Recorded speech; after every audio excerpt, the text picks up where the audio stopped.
This is the last of our 4 lectures on the microwave background and the first million years. And to be honest, so far we've taken a bit of a tourist route through the subject, taking an imaginary trip back to those early times to see the sights and hear the sounds. Now, while that's a reasonable approach for a lecture course like this, you won't be surprised to hear that it isn't the path most cosmologists spend much time walking down. In the professional community, the microwave background has one outstanding quality. It contains a huge amount of information about the universe.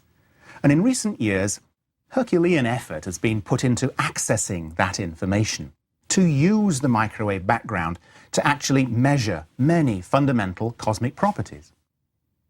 It's this more pragmatic theme that I want to explore in this lecture. How the properties of the microwave background tell us about the properties of the universe. Now let me start by illustrating the main aim of microwave background studies. Here is a wine glass and a teacup. Let's make each vibrate. Let's make it sing in its own voice.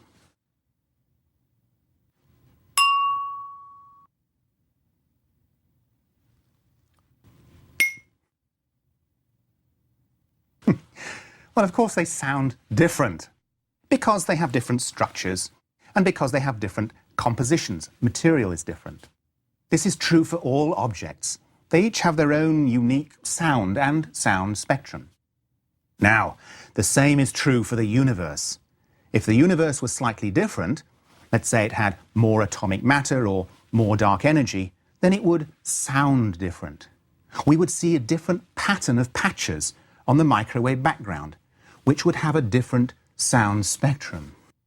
So the whole approach is to turn all this around and try and work backwards, using the observed sound spectrum to figure out the properties of the universe.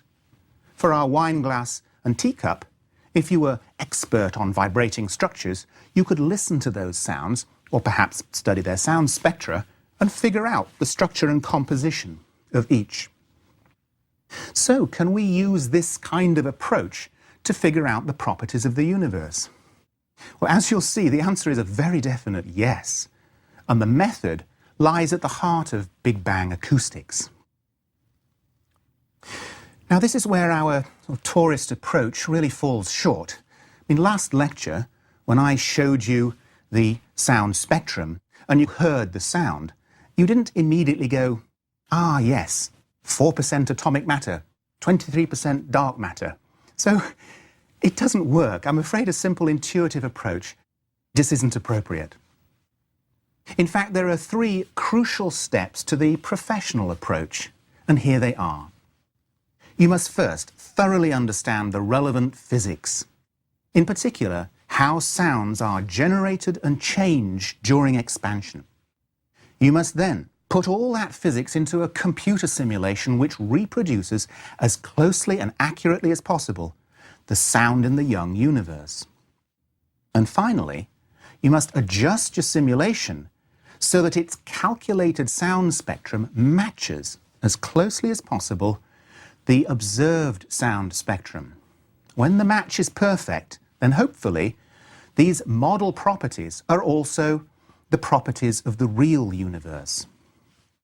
So for the rest of this lecture, we're going to look at each of these 3 steps in more detail. So let's start with the first, somewhat daunting step of understanding the physics. But I'm going to recast it in a slightly novel way that bypasses all the details using a linguistic metaphor. So you want to think of all the photons that rain down on us from the distant universe. The information they bring gives us a detailed account of where they've come from, their birthplace.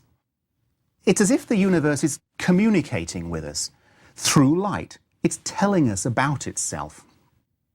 Now, the microwave background is our current example. You can think of it as an ancient panoramic document onto which is written the story of the universe's youth. Those patterns of patches are like a wall of hieroglyphs, and our task is to read them in order to learn their story. So what language is this document written in? I mean, certainly it's not any human language, but it is in fact written by nature in nature's own language. Now, you may not have thought that nature has a language, but it does. It's physics. So to understand what nature is telling us, one needs to speak physics. It's quite intriguing that our brains are in fact able to learn this alien language, though for most of us it's at least as difficult as learning ancient Greek or Latin. But fortunately, there are those who are experts, and they've been poring over all those hieroglyphs, trying to figure out what they mean. That's our story for this lecture, how these experts approach deciphering this primeval document written by nature back near the dawn of time. Now, it comes as a huge relief to discover that much of the physics of the young universe is surprisingly simple. In a sense, the young universe is sort of speaking in a youthful, simple way, and there are 4 reasons for this simplicity. First, the young universe is almost perfectly homogeneous. It's just a smooth gas. Second, the components of this gas are themselves relatively simple and well understood. Light, electrons, nuclei, dark matter. And furthermore, the light, electrons and nuclei are all tied tightly together into a single coherent photon-baryon foggy gas. So for much of the time, there are really just 2 components, this photon-baryon gas and the dark matter. Third, in addition to being tied together in a single fog, the light, electrons and nuclei are also in thermal equilibrium. And to a physicist, this is the simplest kind of situation one could have. It's the kind that undergraduate textbooks routinely deal with. Finally, the deviation from exact homogeneity, in other words, the lumpiness, is very slight. And the physics of how slight lumpiness grows during the expansion is relatively straightforward. Physicists say the situation is in the linear regime, which means it yields to a particularly simple mathematical treatment. Now, having said how simple the young universe is, it still took almost 30 years from the 1970s to the 1990s for theoretical cosmologists to construct a detailed treatment of the hot, expanding gas laced with slight fluctuations. And some of the key contributors were Andrei Sakharov, the famous dissident, Rashid Sunayev and Yakov Zeldovich in the former Soviet Union, and Jim Peebles, Joe Silk, George Efstathiou and Dick Bond in the US, UK and Canada, though, of course, many others were also involved. Now, turning now to the second step in the overall project. Knowing the theory isn't enough.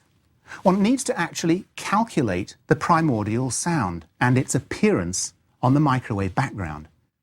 These calculations demand highly sophisticated computer programs run on powerful workstations.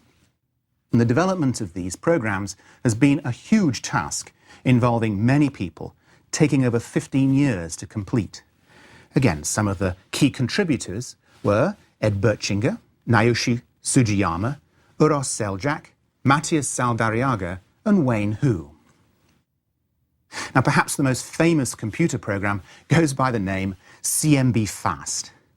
And as its name suggests, it uses some very clever methods to reduce the calculation time from days to seconds. Now, running these programs has become so important to cosmology that NASA has sponsored a public web interface as part of its Lambda project, so that even you could simulate your very own young universe. I'm not kidding, it's really very easy. Although I don't have time to go over the details, you don't need to worry about them because the default values all work just fine. So let me take you through how one calculates a young universe. There are actually 3 stages to the program. First, you must specify the basic parameters of the universe you want to calculate. So on the web interface, this includes things like the Hubble constant and the relative amounts of atomic matter and dark energy and so on. There's also an important parameter we'll discuss in the next lecture that specifies the initial seed lumpiness emerging from the Big Bang itself, the set of organ pipes, if you like. With these now specified, stage 2 is running the program. In the 10 or so seconds the program runs, an incredibly complex set of calculations is being done. The lumpiness within each component is calculated as a sound spectrum, and as it responds to the pressure and gravity of all the other components.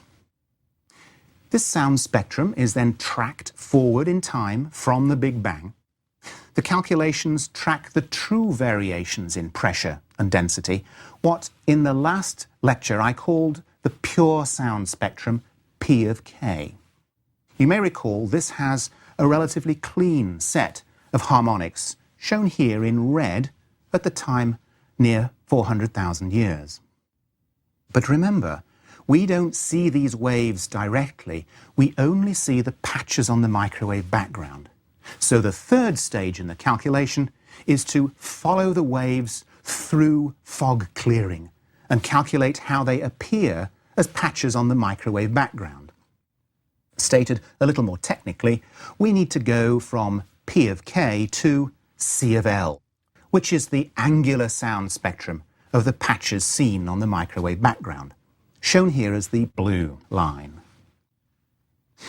This is a crucial step and includes some very interesting processes that I think it's worth taking some time to explain. Let me set the stage with a simple metaphor. As we look out at the microwave background and sort of record its sound, it's not unlike sitting way at the back of a rather bad concert hall with poor acoustics. Now, the true sound is deep in the gas. That's the orchestra playing the symphony down on the stage. But from where we're sitting, the concert hall has carpet and drapes that deaden the high notes, a ceiling that muddies the low notes, and our neighbours constantly rustle candy wrappers. So the symphony we hear has all these other effects added in. In the same way, you can think of the sound we measure from the microwave background, C of L, as a distorted version of the true sound, P of k. Now, pushing our metaphor a little further, if you already know what the symphony should sound like, then the distortions actually allow you to figure out quite a bit about the nature of the concert hall. So we anticipate learning even more about the universe from the presence of these sort of distorting effects. Now, in reality, CMB Fast must deal with about 8 or 9 of these distorting effects, but I'm just going to mention two or three of the more important ones. So let's begin with one that is relatively straightforward. Remember how the sound waves are being formed. We have slightly overdense pockets of dark matter surrounded by underdense regions.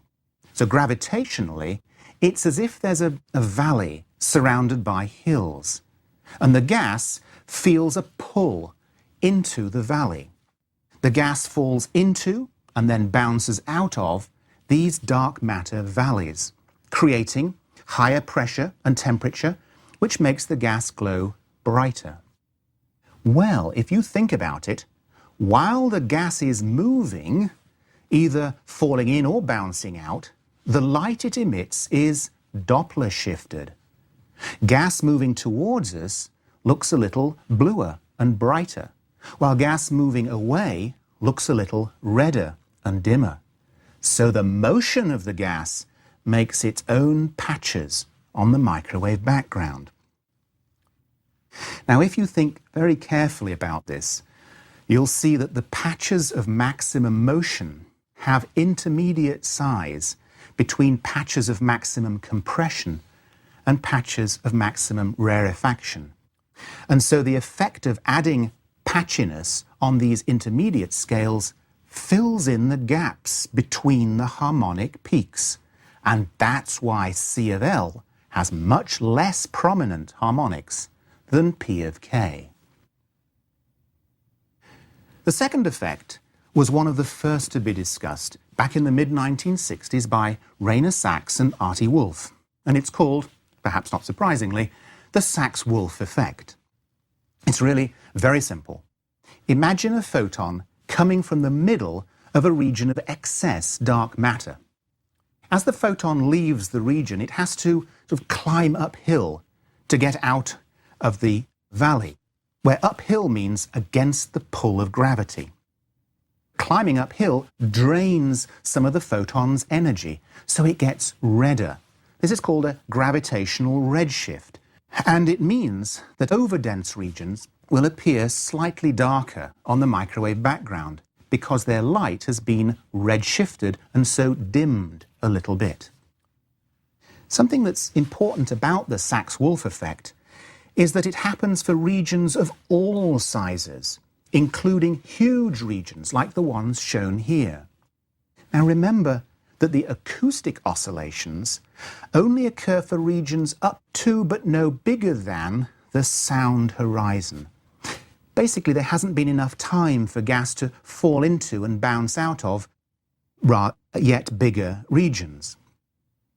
Now, on this plot of the sound spectrum, with an exponential x-axis, which makes it look a little different from the previous ones I've shown you, the boundary is very obvious, with all the acoustic and Doppler peaks to the right of the sound horizon, which is about 2 degrees across on the sky. In fact, that whole region to the left is called the Sachs-Wolf plateau. In our metaphor, it's the deep hum of the air conditioners and is unrelated to the sound of the symphony. Going back to our boundary between the small acoustic patches and the large Sachs-Wolf patches, you may not have realized that most of what your eye sees in those lovely microwave background images is in fact the Sachs-Wolf effect, not acoustic waves.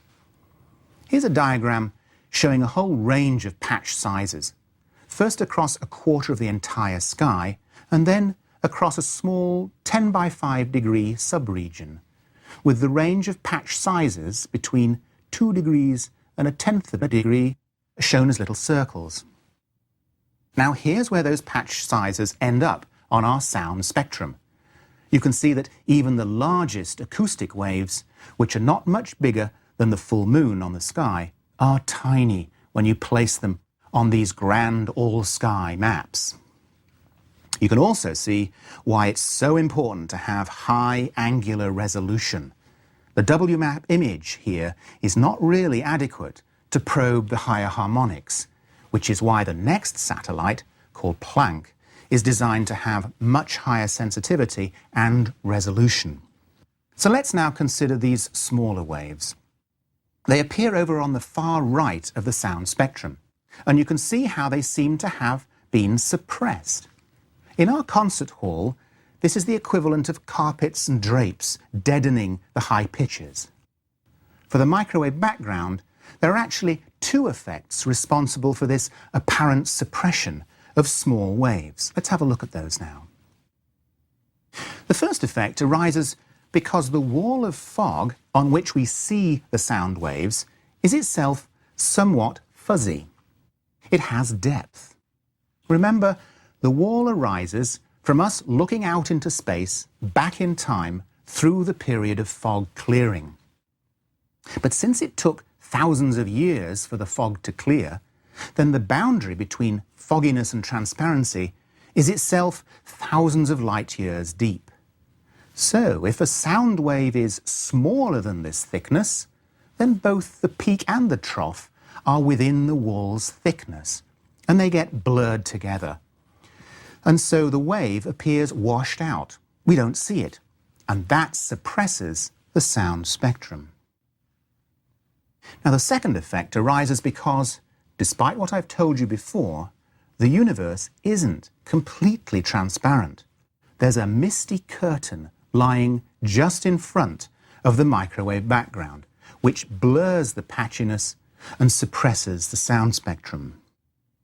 Here's what's going on. As we learned in Lecture 13, 400,000 years after the Big Bang, the universe turned from foggy to transparent, as it turned from ionized gas to atomic gas. And at that point, the universe began a long period of ever colder darkness that's come to be called the Dark Age. Now, we'll visit the Dark Age in Lecture 18, but for now, just know that after about 400 million years, the first stars were born, and their powerful light began to re-ionize the neutral gas, reversing, in a sense, what had happened at 400,000 years. Now, this ionized gas introduces a thin mist, and so we actually see the microwave background through this mist. And as you might imagine, this blurs its appearance and tends to make the smallest patches less visible. So the high-frequency sound waves appear to be suppressed. Now, you might wonder why ionized gas at 400 million years is only a thin mist, while ionized gas at 400,000 years is a dense fog. And the answer is that by 400 million years, cosmic expansion has made the gas so much thinner that it's only a misty curtain rather than an impenetrable fog. Okay, look, that's enough of these complicating processes. Really, don't worry if you didn't quite follow them all. Just recognize that they are sufficiently well understood to be included in the final stage of the CMB-FAST calculations, which brings the simulated young universe right to the point that it can be compared with data. In other words, it calculates the sound spectrum C of L. Here, for example, is the calculated sound spectrum for the model I showed you earlier. Now, if you run your own models, this plot, along with other things, is what's returned to you when the program's finished its calculations. Now we come to the third and final part of our primary project, which is to use the sound spectrum to measure the properties of the universe. We try to find a set of input parameter values for CMB-FAST that result in a calculated sound spectrum that matches the observed sound spectrum. Now, at this time, I'm actually not going to focus on the actual derived parameters because we're going to use Lecture 26 to discuss a much broader program to match cosmological models to 4 or 5 quite different cosmological data sets, only one of which is the microwave background. But here, let's just concentrate on seeing to what extent CMB-FAST can actually match the observed sound spectrum. Now, someone who's worked quite hard on this kind of model fitting is Max Tegmark, and I'm going to be using some of his movies in a moment. So the simplest way to illustrate all this is to vary just one parameter at once and watch the change in sound spectrum. It's a bit like playing a set of violins, all identical except for the type of wood they're made from. Here's one of Max's movies showing how the calculated sound spectrum changes as we increase the total cosmic density. Clearly, as the total density increases, the entire sound spectrum shifts to lower frequencies. Denser universes have deeper voices. Look at how the data really single out a specific density as the true one.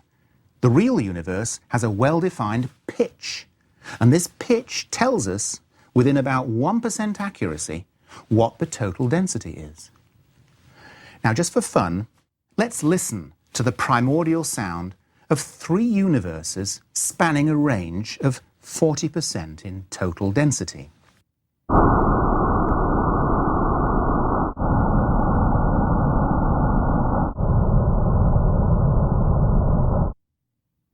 The change in pitch is really obvious, and the middle one matches the observed data best. Now, that was the total density. What about the fractional density of different components? Here's how the universe's sound spectrum changes as you change the relative amounts of atomic and dark matter, from no atomic, that's all dark, to all atomic, that's no dark. You can see how the first peak gets much stronger, while the location and strength of the higher harmonics change more subtly. Again, the data clearly pick out an atomic content near 4% and dark matter content near 23%. As before, it's fun to see what these different universes sound like. Here's 3 models with atomic matter content set at 8, 4 and 2%. And I've plotted the fundamental peak at the same height so that you can see more clearly the difference in the higher harmonics.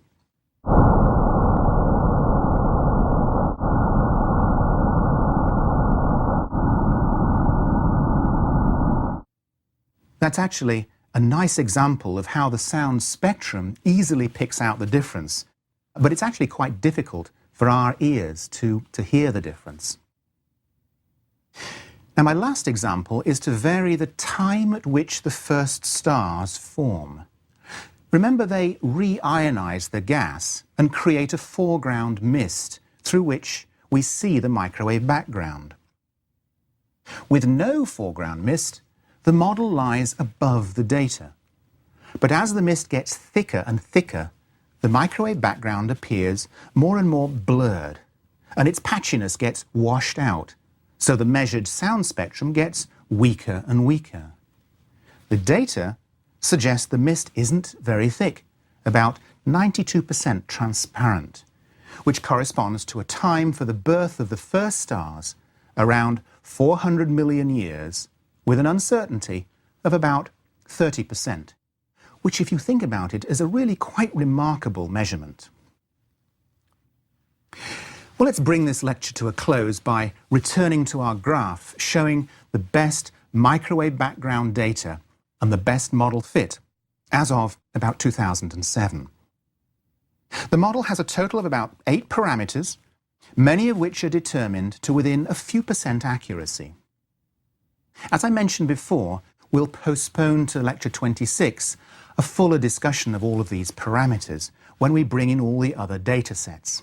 But for now, I want you to step back and let the full message of this diagram hit you. It's far too easy to get lost following the details and miss the stunning nature of this plot. First, the observations. Just look at the tiny size of those error bars, at least over the first 2 peaks. And when the results from the next major satellite are added, the European Planck Surveyor, they will be similarly small across the entire plot and beyond. This is a fabulously exact measurement of the acoustic structures present in the young universe, and there is no mistaking the wonderfully rich spectrum with its harmonics, low-frequency plateau, and high-frequency damping. But even more impressive, I think, is our ability to model it so accurately. This is not some broad, featureless spectrum that might be explained by all kinds of general mechanisms. No, it has multiple peaks of specific height and location, and our model gets them all correct, passing right through the data points. I think this plot, more than any other I know, should convince you that we're on the right track. That what I've been telling you about the first million years, with its foggy brilliance, its endless sea of dark matter, its deep, surging sound waves, is not just a modern myth. It all actually happened, long, long ago, before the sun and earth had formed, and well before you and I were here to wonder how it all began.